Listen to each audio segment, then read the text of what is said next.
videoing? Every day at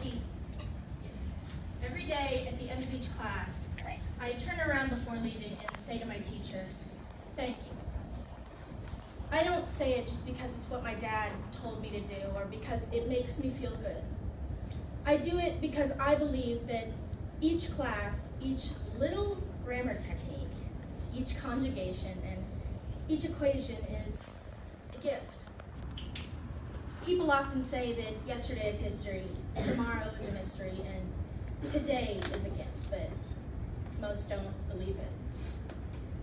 I believe it, I really do, but not because I've had some spiritual awakening or existential crisis. I've had too many of those for them to be effective on my beliefs. I believe that each day is a gift because when I look around, I see the school, the staff, the teachers, and all the students like you and me that have the wondrous opportunity to come here each day to learn and love what they're doing. You can say you value education. Go ahead and do it. But you can't truly value the things you learn in school until you realize how hard each person in your life has worked to get you where you are today. I've spent 14 years at this school, and each year I watch teachers slave over grades, staff clean up after us, and still students whine about working so hard for such a little outcome. I wish I could say or scream to them, forget the future. Look at what you're doing right now. Look at where you are and see that everyone around you has made this, all of this, for you. You can't blame tomorrow for what happened today, and you can't blame yesterday either, because each moment in this school and in your life is a gift.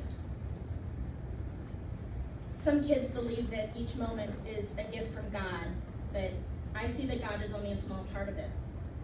It's me, and it's you, and it's the people who work around us who are giving us the gifts of today. There's an old hymn by the English poet William Cowper that reads, "God moves in a mysterious way, his wonders to perform. He plants his footsteps in the sea and rides upon the storm.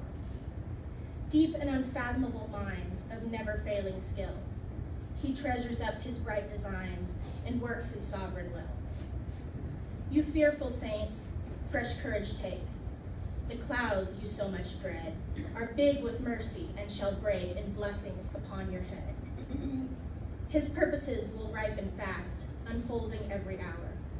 The bud may have a bitter taste, but sweet will be the flower. Blind unbelief is sure to err and scan his work in vain. God is his own interpreter, and he will make it plain."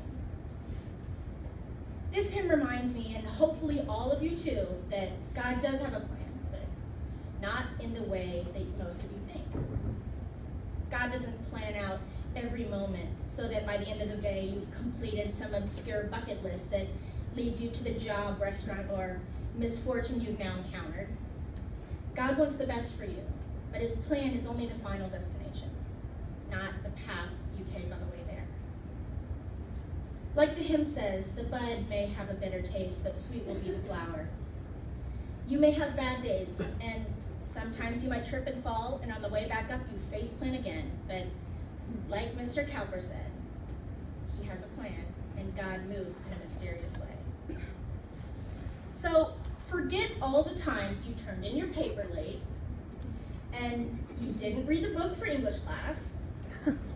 Just be grateful that your mom and dad have worked so hard for someone like you to come all this way. Tell your teachers thank you, or even just high five members of the faculty if that's what floats your boat. I know I can't tell you how to spend each day or how to be grateful, but I can say one last thing.